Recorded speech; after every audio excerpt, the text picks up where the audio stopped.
Vamos ahora a leer la carta a los Romanos en el capítulo 4.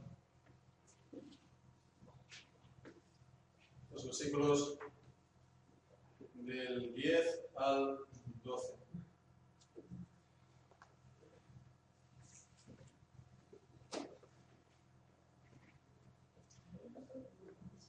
Sabemos, la semana pasada ya se anunció que tendremos entonces, después del culto de bautismo, de los hermanos a priori en Argentina, y en relación pues a este bautismo vamos a leer en la palabra de Dios en Romanos capítulo 4, como decimos, los versículos del 10 al 12. Dice así la palabra del Señor: ¿Cómo pues les fue contada? ¿Estando en la circuncisión o en la incircuncisión? No en la circuncisión, sino en la incircuncisión. Y recibió la circuncisión como señal, como sello de la justicia, de la fe que tuvo, estando aún incircunciso, para que fuese padre de todos los creyentes no circuncidados, a fin de que también a ellos la fe les sea contada por justicia. Y padre de la circuncisión, para que los que no solamente son de la circuncisión, sino que también siguen las pisadas de la fe que tuvo nuestro padre Abraham antes de ser circuncidado. Amén. El Señor bendiga su palabra. En el Salmo 103, que en el versículo 14, el salmo que solemos cantar a menudo, dice que Dios conoce nuestra condición, se acuerda de que somos polvo. Y dice estas palabras, el Salmo 103, para hablar de nuestra fragilidad, de la debilidad de nuestro ser, que nuestros días son como la hierba. Pero esta debilidad, y no es algo así, por así decirlo, algo que tiene que ver solamente con nuestra pequeñez o con nuestra finitud delante de Dios, porque también, ¿verdad? Porque Dios es infinito, es el todopoderoso. Nosotros pues tenemos solamente una medida de fuerzas y de días. Sino que también, sobre todo esto proviene del pecado y del juicio de la maldición de Dios por el pecado. La paga del pecado es la muerte. Y la paga del primer pecado de Adán pues ha sido la muerte para toda la humanidad. Aún aquellos que no han pecado de la manera del pecado de Adán. Los pequeños, nada más nacer, ellos no han transgredido materialmente la ley de Dios, ¿verdad? Entonces, materialmente ellos, no se puede decir que han pecado, y sin embargo, ellos son pecadores, ellos también están afectados por el juicio y la maldición del pecado, que es la muerte. Entonces, Dios, que lo conoce todas las cosas, sabe también nuestro corazón. El Señor conoce, como dice Génesis 6, que el intento de nuestro corazón es de continuo solamente el mal. Dios sabe que el pecado está en nosotros y que nosotros, ninguno de nosotros, cada uno de nosotros, no podemos librarnos de él por nosotros mismos. Sin embargo, hermanos, lo asombroso y lo maravilloso de Dios y de su gracia es que, a pesar de todo esto, Él quiere que tengamos confianza en Él para salvación. Y esto es la fe. Esto es la fe que salva, la fe salvífica. En buena medida es confianza. Es dejar nuestro corazón, nuestra vida en las manos de Dios de manera confiada, a pesar de nuestra miseria y de nuestros pecados. Esta confianza que el Señor nos quiere que nosotros tengamos, esta confianza en Dios, Dios no nos la da, por así decirlo, flotando en el vacío. Dios nos ha dado y nos da unas sólidas bases para que tengamos esta confianza, y estas bases, por supuesto, son las promesas del Evangelio. Las promesas del Evangelio de nuestro Señor Jesucristo, que en un sentido general nos encontramos, por supuesto, en la palabra de Dios, en las Sagradas Escrituras, pero también de una manera especial se encuentran en los sacramentos, que en este tiempo, en la dispensación de la Iglesia, el Nuevo Testamento, el Nuevo Pacto, son dos: la Cena del Señor y el bautismo y la Cena del Señor.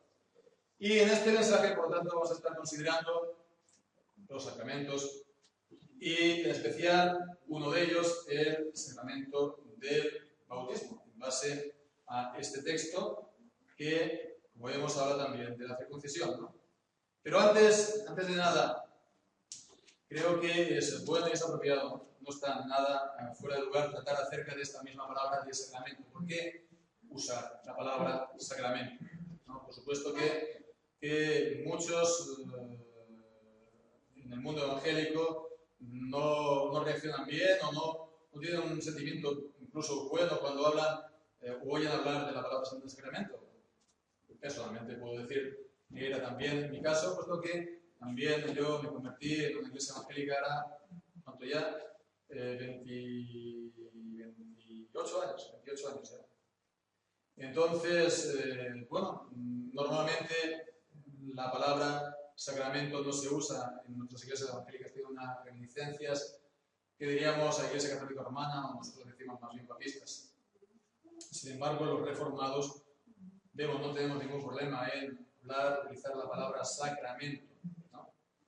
Aunque en el mundo evangélico pues ha habido en los últimos años pues bueno, una gran aceptación, ¿no? de las doctrinas de la Reforma, en cuanto a doctrinas que antes parecían impensables, como era la doctrina de la predestinación, la doctrina incluso de la expiación limitada, ¿no? Que iba a decir hace 30 años atrás. Ahora buena parte del mundo evangélico lo acepta sin problemas, pero todavía está este problema con los sacramentos. A día de hoy, buena parte del mundo evangélico todavía pues hay, no decimos este hueso de discordia, porque no es un hueso de discordia, sino que se obvia, se sobreentiende. En todo caso, vemos que si entendemos bien acerca de la palabra sacramento, su origen, esto nos ayuda a disipar a lo mejor problemas que puedan haber en relación a este tema. La palabra sacramento proviene como la mayoría de las palabras en nuestro idioma, del latín, la palabra sacramentum.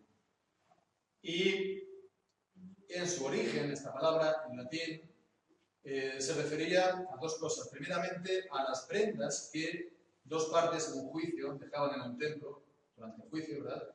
Unas prendas, ¿verdad? O también al juramento de fidelidad de los soldados. Al juramento de fidelidad de los soldados. Entonces vemos que de una u otra manera, pues está viendo el sacramento es transmite la idea de un compromiso mutuo, un compromiso sagrado, porque es o un juramento o es las prendas en el templo. Entonces es un compromiso mutuo, ¿verdad?, que se aplica a la relación del creyente con Dios. Se aplica a la relación del creyente con Dios.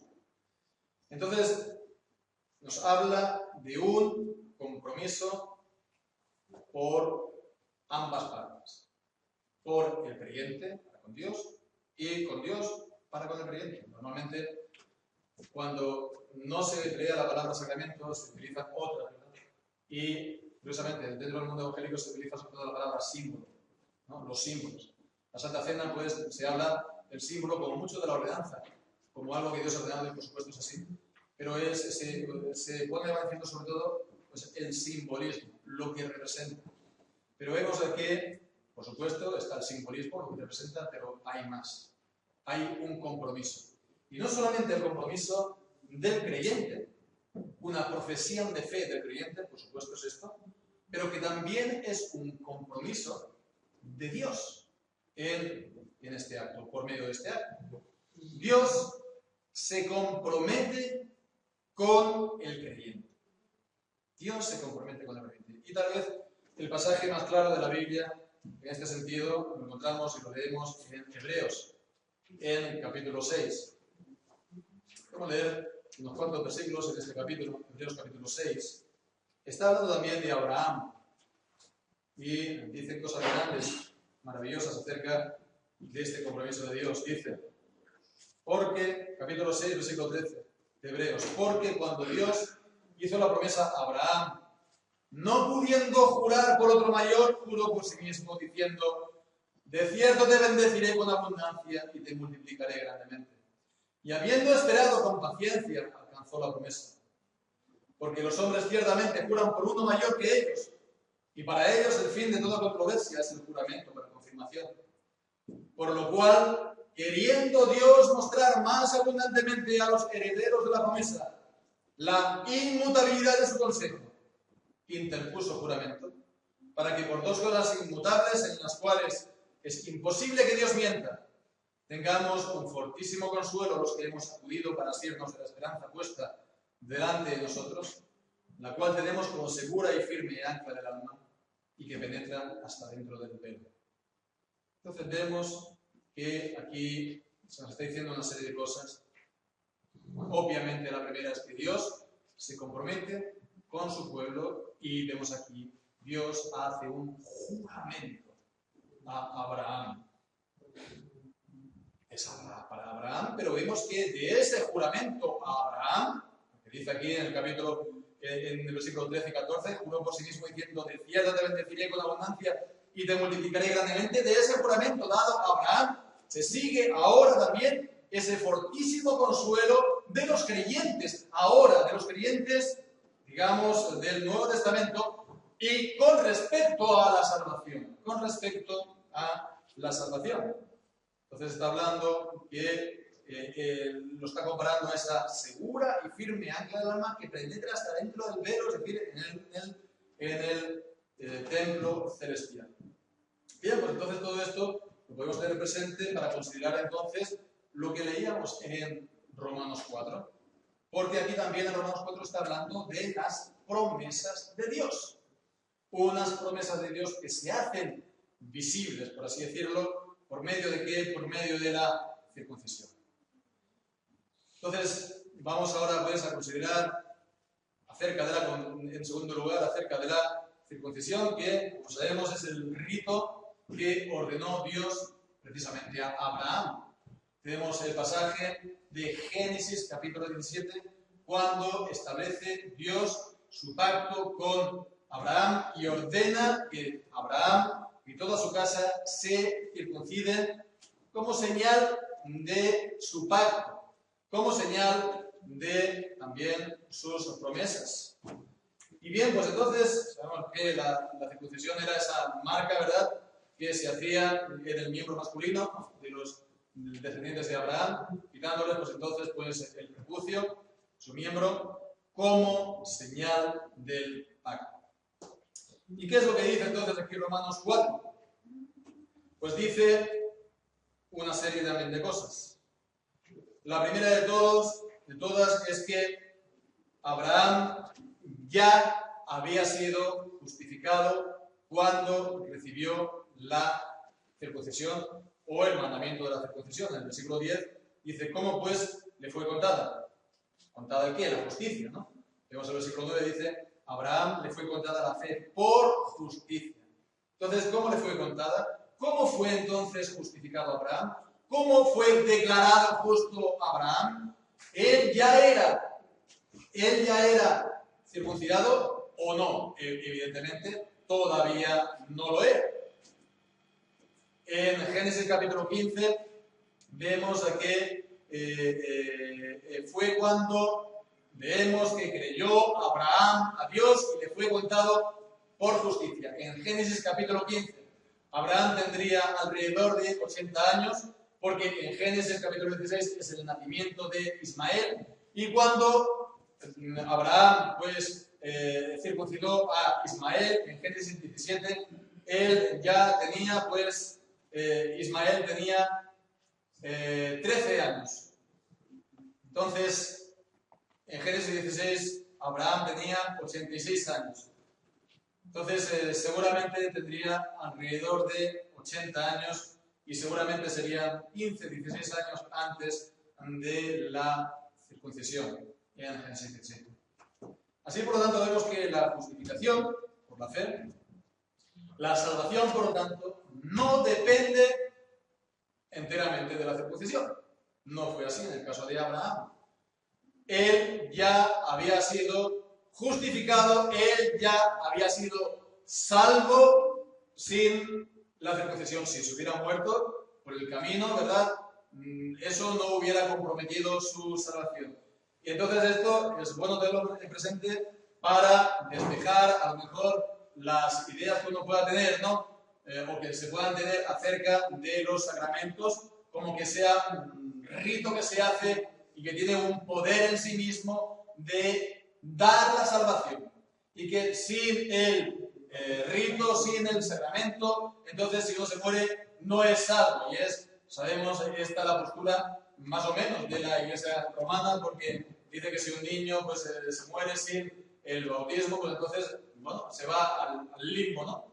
Entonces, vemos, no depende del sacramento, no depende de la administración del bautismo, ¿verdad? Abraham fue salvo, justificado por la fe y por lo tanto salvo sin la circuncisión y sin el bautismo. Perdón, sin la circuncisión y el sacramento.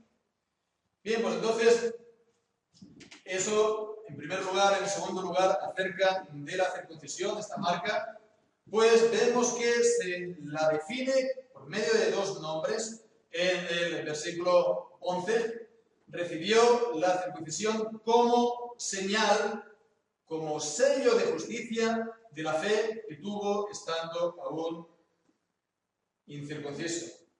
Entonces vemos, se le llama señal y se le llama sello, señal y sello. Y señal, pues, el significado es que representa algo. La circuncisión representa algo. Podríamos decir, es el mismo sentido que la palabra símbolo. Significa, representa algo. De la misma manera, por ejemplo, que en la cena del Señor, el pan representa o el símbolo del cuerpo de Cristo. O la copa representa el vino, ¿no? La copa y del vino representa la sangre o el símbolo de la sangre de Cristo. Pues entonces vemos la circuncisión del mismo modo. Apuntaba, señalaba o simbolizaba otra realidad espiritual. ¿Y cuál es esa realidad espiritual? Pues esa circuncisión física, ¿verdad?, está apuntando a la circuncisión espiritual, que es la circuncisión del corazón. En Jeremías capítulo 4, versículo 4, vemos, dice la palabra del Señor: circuncidaos a Jehová y quitad el prepucio de vuestro corazón, varones de Judá y moradores de Jerusalén, no sea que mi ira salga como fuego. Circuncidaos el corazón. Entonces la circuncisión está hablando de la circuncisión de corazón, que aquí es el mandamiento de Dios para su pueblo, pero que leemos entonces en Deuteronomio capítulo 30, y allí leemos en el versículo 6: y circuncidará Jehová tu Dios tu corazón. Y vemos, dice también, el corazón de tu descendencia. Es la promesa de Dios. Va a circuncidar tu corazón y el corazón de tu descendencia para que ames a Jehová tu Dios con todo tu corazón y con toda tu alma a fin de que vivas. Por lo tanto, vemos que lo que el Señor manda, el Señor también lo da. El mandamiento, el Señor lo cumple. Es aquí una promesa. Entonces, la circuncisión, por lo tanto, es una promesa, en última instancia, ¿de qué? Es una promesa de purificación. De purificación de los pecados. De la purificación del corazón. ¿Verdad? Que se presenta como un cortar, como un despojamiento de nuestro corazón. Y es tal como lo presenta, por ejemplo, Colosenses capítulo 2, versículo 11. Allí está hablando, ¿sí?, de la circuncisión, cuando dice en Colosenses 2, 11: En él también fuisteis circuncidados con circuncisión no hecha a mano, al echar de vosotros el cuerpo pecaminoso carnal en la circuncisión de Cristo. Entonces la circuncisión es el echar el cuerpo pecaminoso carnal. Evidentemente era a lo que apuntaba, era a lo que representaba la circuncisión. Bien, pues les dio esta señal de la circuncisión para recordar a Abraham lo que había ocurrido cuando él había sido justificado, cuando él había recibido, pues había sido declarado justo por Dios. Entonces eso fue por medio de la fe. Fue declarado justo por medio de la fe. Y por medio de la fe es como somos purificados de nuestros pecados. Como vemos en Hechos capítulo 15 y versículo 9, hablando de la conversión de los gentiles en el concilio de Jerusalén. Allí leemos que, podemos leer también el versículo 8, Dios que conoce los corazones les dio testimonio dándoles el Espíritu Santo, lo mismo que nosotros, y ninguna diferencia hizo entre nosotros y ellos, purificando por la fe sus corazones, circuncidando, por tanto, también sus corazones. Entonces vemos que, a pesar de todo esto, ¿verdad? A pesar de todos sus pecados, a pesar de todos los pecados de Abraham, porque Abraham fue declarado justo, pero él seguía pues siendo un pecador, como también toda su descendencia. A pesar de todo esto, el Señor le dio la circuncisión para recordarle, pues que había sido él justificado y limpiado delante del Señor. Bien, pues eso en cuanto a la señal, lo que representa. Pero vemos que también está aquí hablando de sello. Dice que es sellado por la circuncisión. Por lo tanto, vemos que está aquí comparando la circuncisión, los sacramentos a una marca, ¿no? Un sello, ¿no? Antiguamente, pues como ahora también, el sello pues tenía una marca, un dibujo, y es lo que se ponía, por ejemplo, en la correspondencia que se cerraba con cera caliente, y se ponía el sello para que nadie abriera la carta hasta llegar a su destino. Entonces vemos que está hablando, al utilizar esta palabra, el sello, es como que está diciendo, bueno, la circuncisión, ¿verdad? Es la forma del sello, es la marca, es la señal, y el sello es la marca de esta señal. Es la marca de esta señal. Vemos, esta señal no está por ahí flotando, sino que deja una marca en la persona. Entonces, ¿qué significa todo esto? Pues que la circuncisión, por lo tanto, el fin de la circuncisión era marcar a la persona que lo había recibido, ¿no? No como los animales de un rebaño que le ponen una marca, ¿verdad?, para distinguirlo de un rebaño para otro. No es esto, aunque sí que es cierto que una de las cosas de los fines de los sacramentos es marcar al pueblo de Dios, para separarlos del resto de los pueblos del mundo, ¿verdad? Aunque esto ahora no vamos a entrar, estamos hablando de la marca en lo que tiene que ver con la fe de los creyentes. Entonces, marcar al que ya ha recibido la gracia, por Abraham, que había recibido la posición de la fe. Pero también vemos que esto fue dado no solamente para con Abraham, sino también para con toda su descendencia, como hemos visto que fue en Génesis 17, como también la promesa de Dios en Deuteronomio capítulo 30, de que circuncidaré tu corazón y el corazón de quién, de tu descendencia, de tus hijos. La promesa de Dios. Entonces, esa circuncisión que ordenó a Abraham y a sus hijos fue también para ellos. Entonces vemos que esto es lo que nos viene a decir aquí en el capítulo 2, en el capítulo 4, en Romanos capítulo 4, cuando dice que recibió la circuncisión como señal, como sello de la justicia de la fe que tuvo, estando aún incircunciso, tratado, lo que tiene que ver con Abraham, pero vemos que dice, para que fuese padre de todos los creyentes no circuncidados, a fin de que también a ellos la fe les sea contada por justicia. Entonces vemos, aquí está hablando de los creyentes no circuncidados. Aquí está hablando de los gentiles. Aquí está hablando que Abraham es padre de la fe de los gentiles no circuncidados. Y en el versículo 12 dice, padre de la circuncisión, para los que no solamente son de la circuncisión, es decir, no todos los judíos solamente, sino más concretamente aquellos judíos que también siguen las pisadas de la fe que tuvo nuestro padre Abraham antes de ser circuncidado. Así que él es padre de la fe para los gentiles que se convierten, que llegan a ser creyentes, y también padre de la fe de los judíos creyentes. Entonces vemos que de esa manera no es solamente la fe de Abraham, que era para asegurar la fe de Abraham, sino que también esta marca tuvo repercusiones, no solamente para con él, sino también con su descendencia. Ya lo hemos visto, los creyentes no circuncidados, los gentiles que llegan a creer, y los judíos que no solamente son judíos, sino que además son creyentes. Entonces vemos que uno se podría preguntar, ¿y cómo es esto posible? Que la circuncisión de Abraham tenga repercusiones para los gentiles no circuncidados. ¿Qué tiene que ver la circuncisión de Abraham? Sí, como dice Hechos capítulo 15, ¿verdad? ¿Qué trata Hechos capítulo 15? ¿Qué trata la carta a los Gálatas?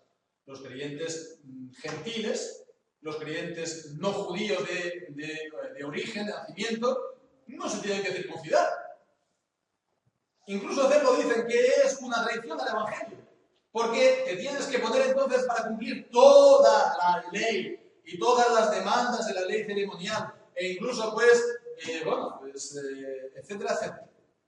Bien, pues entonces no es porque nosotros no tengamos que circuncidar, por supuesto, sino que, aunque nosotros no recibimos la circuncisión físicamente, no significa que estemos sin circuncisión.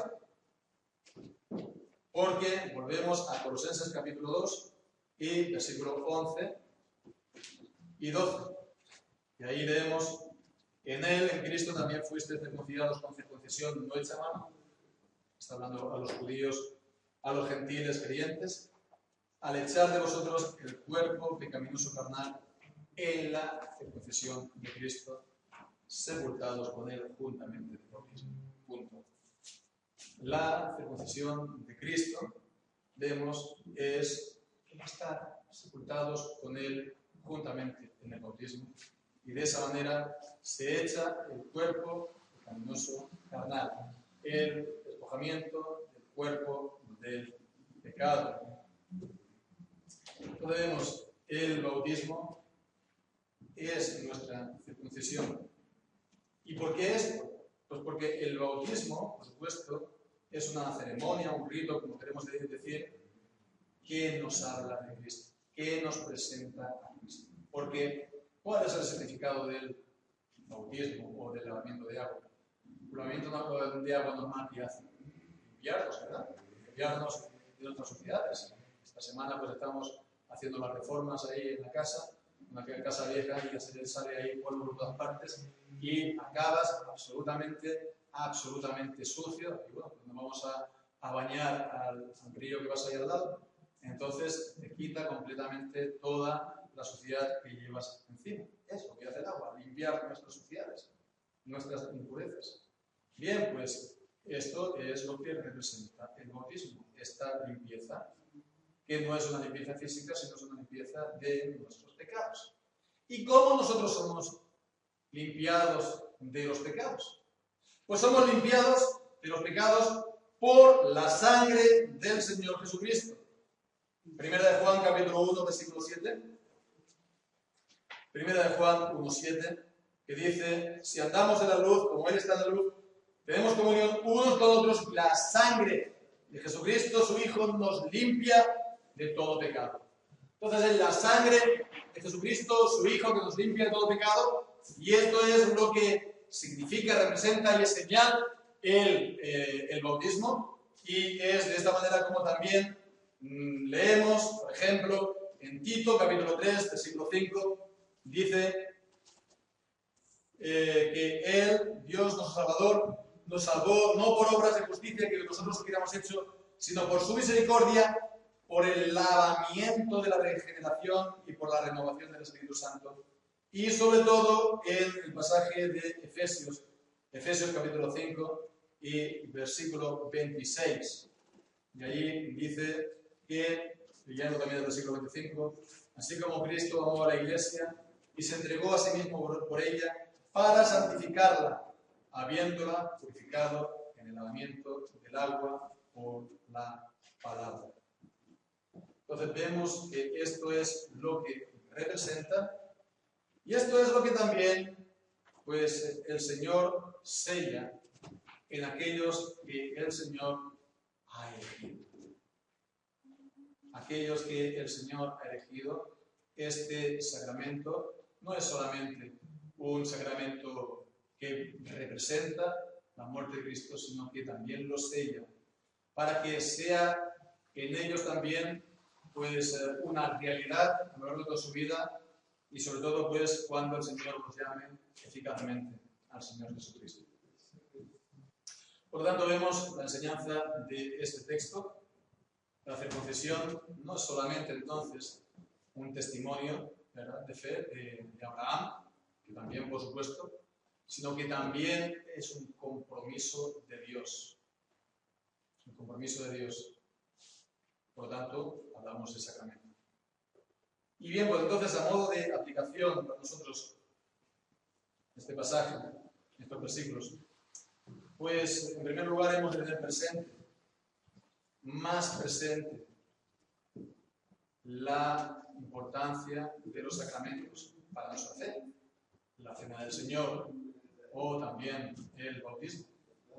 La importancia que tiene para despertar en nosotros la fe y también para sostenerla cuando estemos pasando por crisis o incluso aumentarla en nosotros, ¿no? Entonces, bueno, tener más presente los sacramentos para nuestra fe, no como algo que, por así decirlo, un requisito que hemos de hacer, ¿verdad?, para acceder a la membresía de la Iglesia, o algo que tengo que hacer para, si quiero ser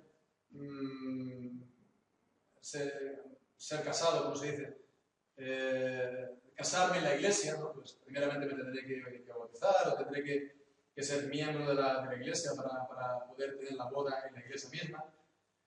Entonces no es solamente verlo como un requisito, un paso que hemos de dar, sino algo importante para nuestra fe.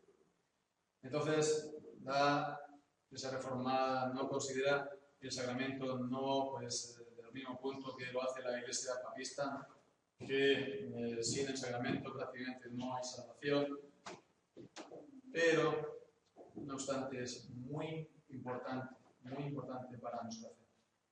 Porque no es solamente que Dios congrega a su Iglesia con la predicación del Evangelio y de su palabra, por supuesto que también, pero también ha puesto los sacramentos como un medio para reunir, para marcar, delimitar a su pueblo, para congregar a su pueblo. Los sacramentos, el bautismo y la cena del Señor. ¿Cómo el bautismo puede ser importante para nuestra fe? Podemos a lo mejor acordarnos de la figura de Lutero. En medio de sus luchas, sabemos que Lutero era una persona que tenía una gran lucha de fe por sus pecados, a veces pues pasaba por graves crisis espirituales. En una de ellas, ¿no?, pues él estaba pues realmente con una gran lucha de fe y él pues escribía para sí mismo: soy bautizado, he sido bautizado. Como diciendo, sí, tengo tanta porquería, tengo tanta suciedad, estoy tan lleno de pecados, pero he recibido la promesa de Dios en el Evangelio por medio del bautismo.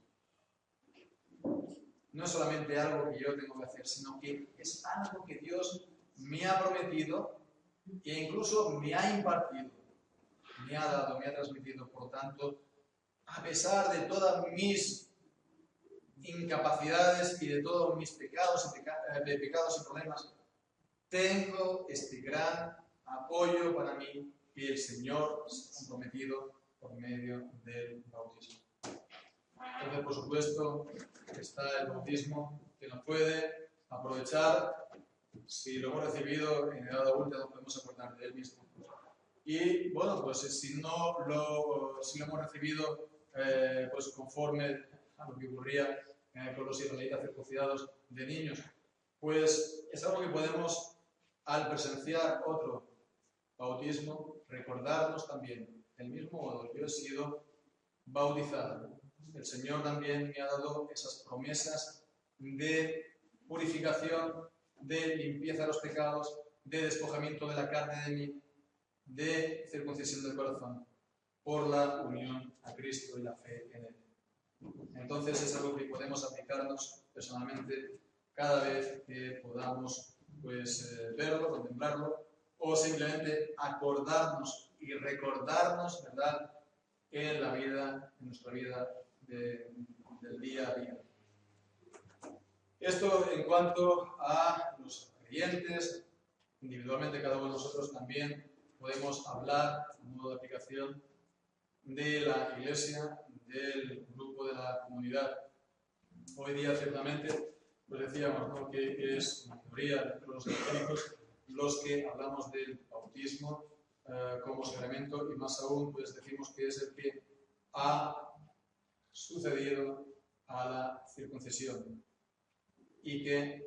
pero que el pacto sigue siendo el mismo y el mandamiento de Dios es el mismo. Entonces, bueno, somos una minoría, pero del mismo modo que hace 30 años eran muy pocos los creyentes reformados que tenían la doctrina de la predestinación, pues dentro de 30 años, pues seguramente que habrá muchos más, ¿verdad? Y esperemos que así sea, que vaya un número cada vez más y más creciente de creyentes, que el Señor pues les dé la comprensión de su palabra y que le den por la gracia de Dios ese convencimiento. Y bueno, pues cuando esto ocurre, pues bueno, el Señor llama a distintas personas en distintas circunstancias, de distintas maneras. Habrá veces que el Señor llame a congregaciones enteras, ¿verdad? A iglesias evangélicas enteras, que el Señor dé el convencimiento pues al pastor y a los responsables, y que ese sea el camino a recorrer. Habrá veces de que será pues solamente una parte de creyentes de una congregación que recibirán ese convencimiento. Habrá veces de que serán pues un puñado de creyentes que se van a quedar sin ninguna congregación, ¿verdad?, sin poderse reunir en ninguna congregación por querer ser fiel al Señor en este punto.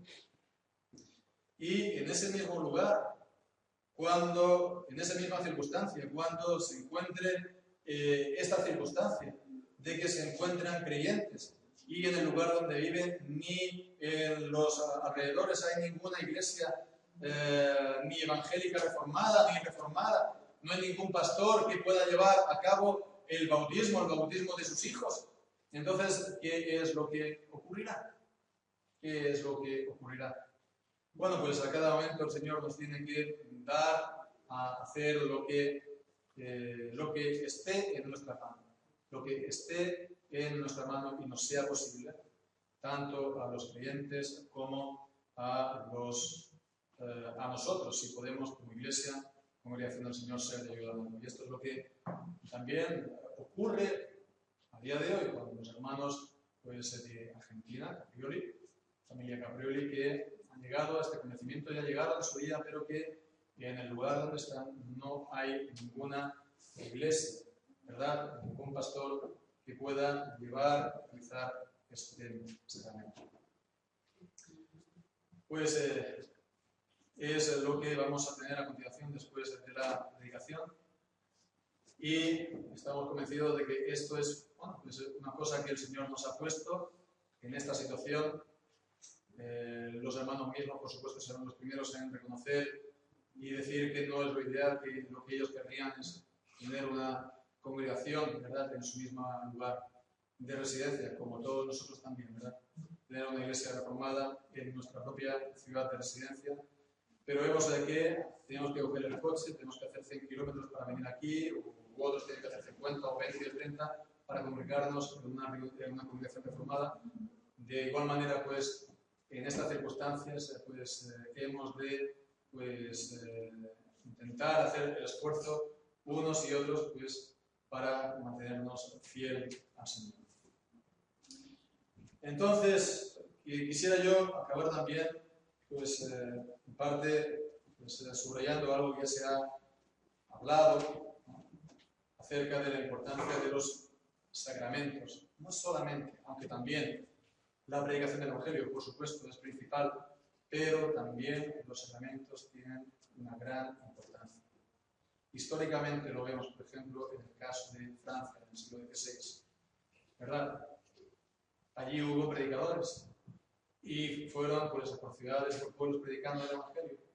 Pero cuando hubo la eclosión de iglesias, de congregaciones, con sus pastores, con sus ancianos, con su funcionamiento de congregación, pues fue, ahora exactamente el año, no sé si fue el año 1555 o 56, bueno, el caso es que fue en un grupo de creyentes que también se reunían en sus casas y que tuvieron un hijo y que rechazaron, se negaron a llevar a lo que era hasta entonces normal, a su hijo a que lo bautizara en la iglesia bautista, ¿verdad?